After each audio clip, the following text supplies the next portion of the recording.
Hi, welcome to PMO Box. This is our tutorial on our project status report. Now, within our project status report template, we have two options. We have a long version, which comes with our risk and issues, and we have a short version, which has all the stuff condensed as well that you will find in the long report template, as well as the risk and issues. So you have two options to choose from to see which one works for you.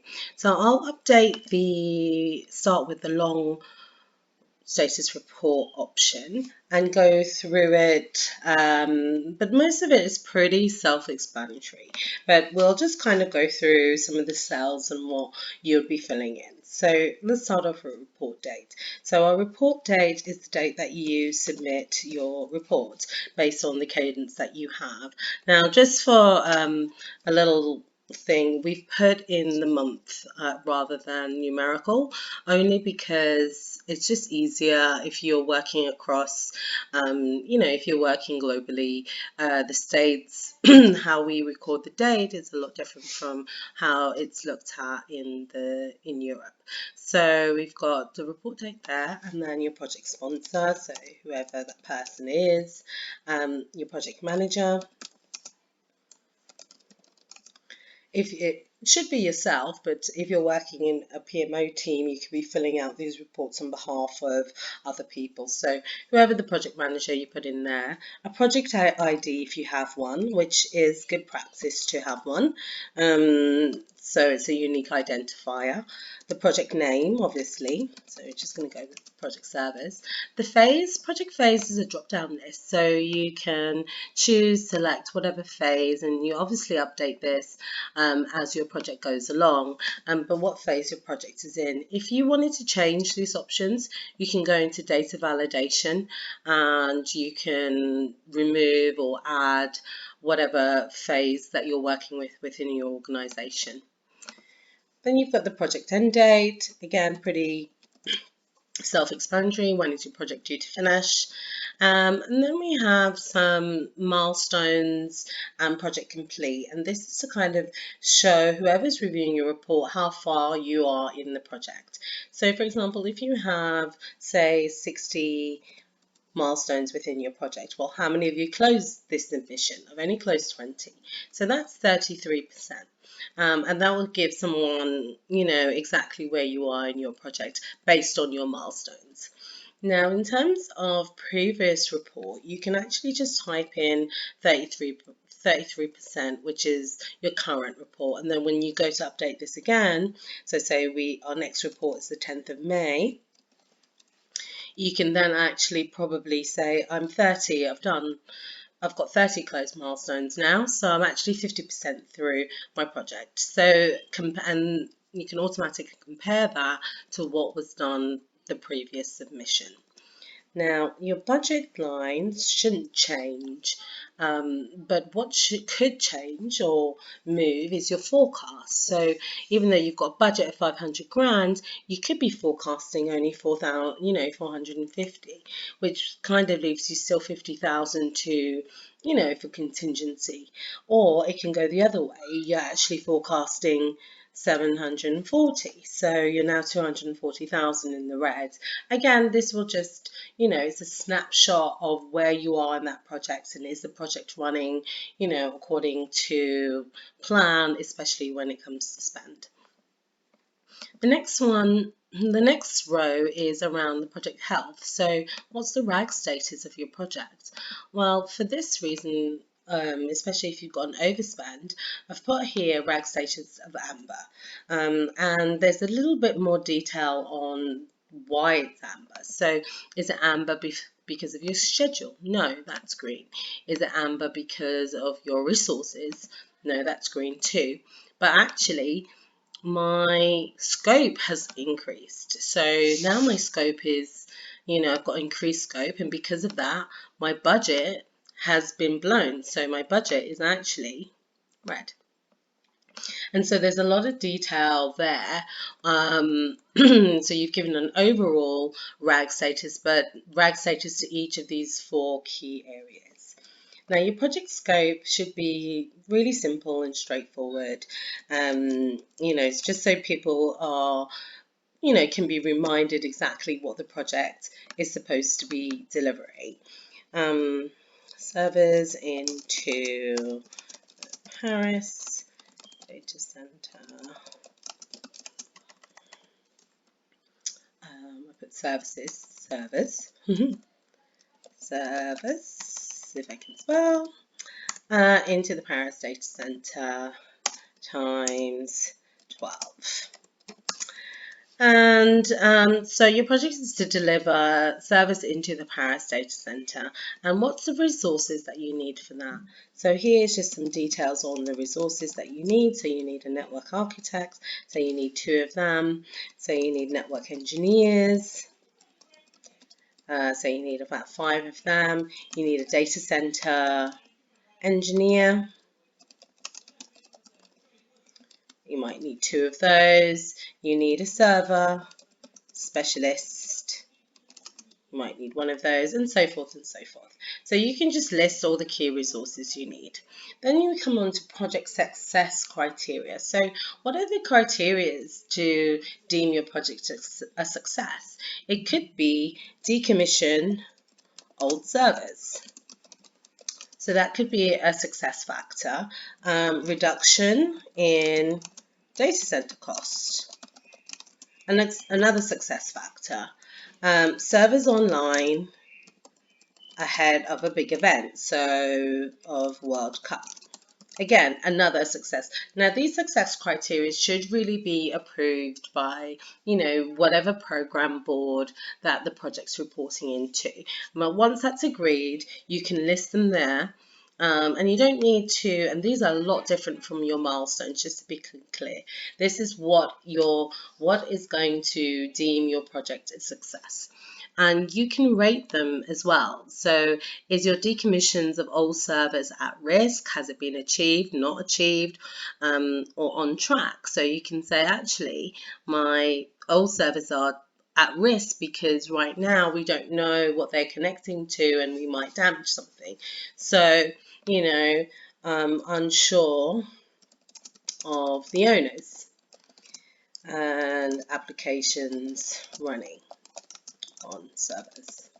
So you can comment and say, okay, we're supposed to be graded on this. It kind of keeps your projects very, very transparent on where you are and are you going to deliver what you said you're going to deliver? Or is the project going to deliver, I should say.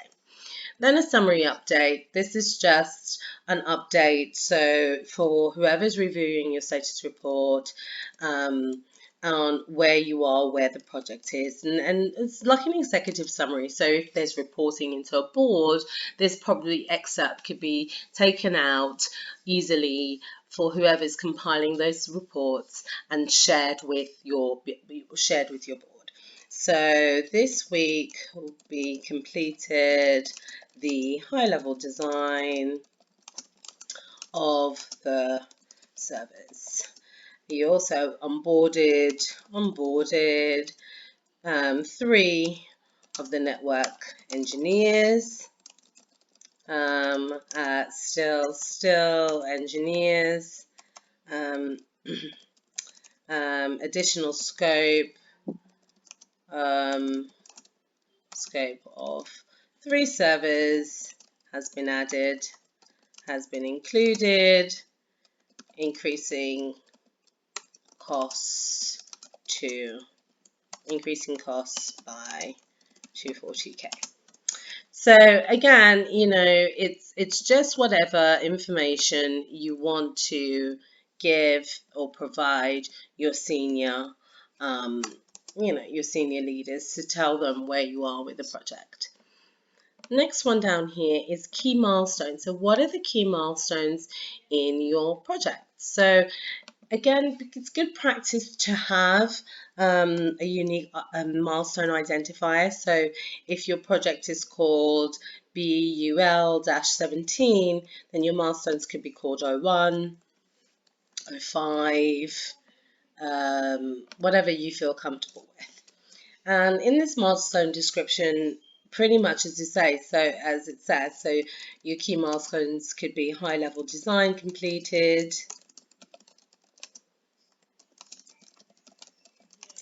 or it could be recruited all network engineers.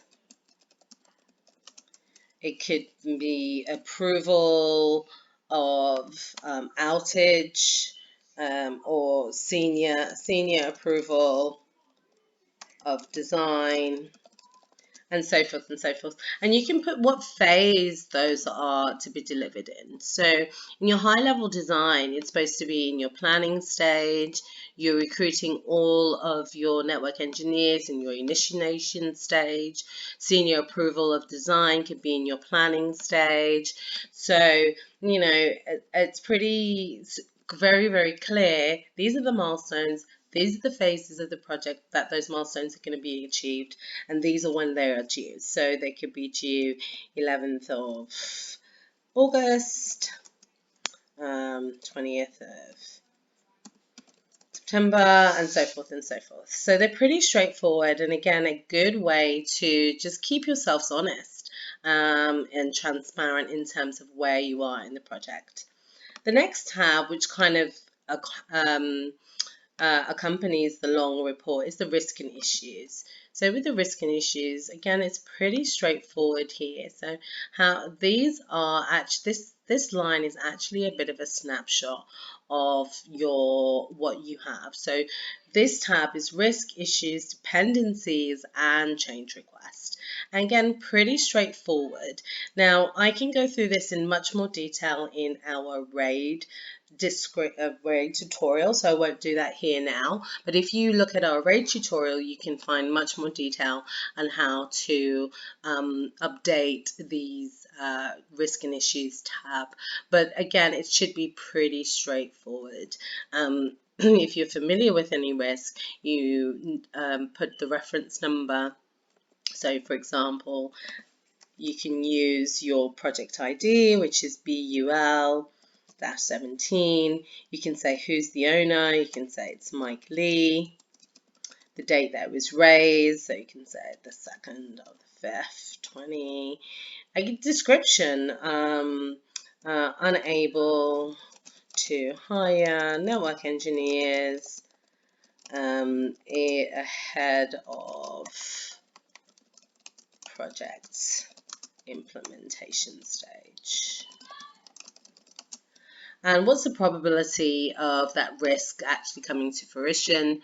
You can say it's medium at the moment, but the impact of it could be quite high. So again, these are, you can say the impact is high. And the mitigating actions, increasing job adverts by 30%, and also reaching out to recruiters externally. What's your resolution date for this? So you want to be, quite hard and say, look, I need to resolve this by the 10th of May. And then you can say, what's the status? Now, once you've opened, you will see here that the summary is automatically updated. So from your open risk, you can have a look, but here is manual input. So number of high impact risks, and you can just put 2. You could just put 1, and you add it up as you go along. But again, if you want to know more about how to update a RAID log, please look at the RAID tutorial on the box. Hopefully this is helpful. If you have any questions on the template, please do reach out to us contact us at thepmobox.com. Thank you. Bye-bye.